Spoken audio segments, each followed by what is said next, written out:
Top stories, though, at 11 o'clock. An urge for motorists to exercise patience on the road and a task team to investigate fraudulent driver's licenses in South Africa. Good morning. The Transport Department has urged motorists to exercise patience on the road as they make their way back from the Easter holidays. Traffic volumes are expected to peak on all major routes. 109 people have been killed on the roads since the start of the holidays.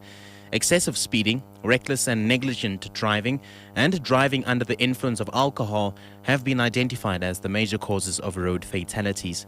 Transport Department spokesperson Diane Rekgotso says motorists should be cautious. Inspect vehicle fitness before hitting the road. Drive within prescribed limits. Do not overload vehicles either with people or with goods. Exercise great caution before and when overtaking. Do not drink and drive, and wear your seatbelts at all times. Transport Minister Safm11am has confirmed that a task team has been established to investigate fraudulent driver's licenses in the country, especially at testing stations and driving schools. Many people have been killed on the country's roads since the beginning of the Easter weekend. The Road Traffic Management Corporation says preliminary figures show that most of the deaths have been caused by speeding and reckless driving. Ndebele has warned drivers of obtaining a driver's license in a corrupt way. I'm quite confident it's going to be a thing of the past. We have appointed a task team, is working very hard. We want to ensure, and we warn everybody, let not your first act in public be an act of corruption. Getting a fraudulent license, we have started on a route to be corrupt right at the age of 18 of 19. It can't be. We are going to be closing those loopholes, dealing with those driving schools. Sports Minister Fikile Mbalula will this week consider whether Cricket South Africa has taken appropriate action after a ministerial inquiry into its finances.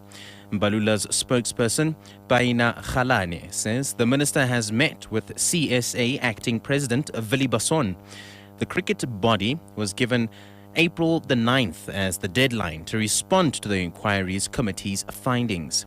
The CSA board said last month it had accepted, in principle, the recommendations made by the inquiry, led by retired Judge Chris Nicholson.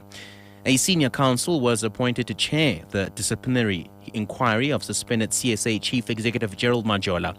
Majola was suspended after a bonus saga involving 40 CSA staff. Bonuses amounting to 4.7 million rand were paid after the federation hosted the 2009 Indian Premier League. However, the CSA Remuneration Committee did not clear the payments. A man and a 14-year-old boy have drowned. We do apologize for that.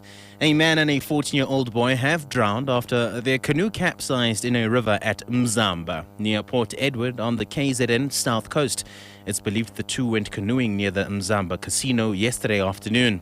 NITK 911 spokesperson Chris Buota says both the man and the boy died before paramedics arrived on the scene. Tragically, they both disappeared under the water. Although a bystander had pulled them out, paramedics arrived there and were unable to resuscitate them, and both people were declared dead on scene. Deputy Defence and Military Veterans Minister Thabang Makwetla is expected to deliver the keynote address at the memorial lecture and commemoration of the late military veteran Mazizi Maqhekeza. The event, organised by the National Heritage Council, will be held at Maqhekeza's home in Willowvale in the Eastern Cape. The NHC will commemorate his memory under the auspices of a flagship program, the Liberation Heritage Route. This NHC program seeks to promote preservation of this type of memory as a testament of the country's long road to freedom.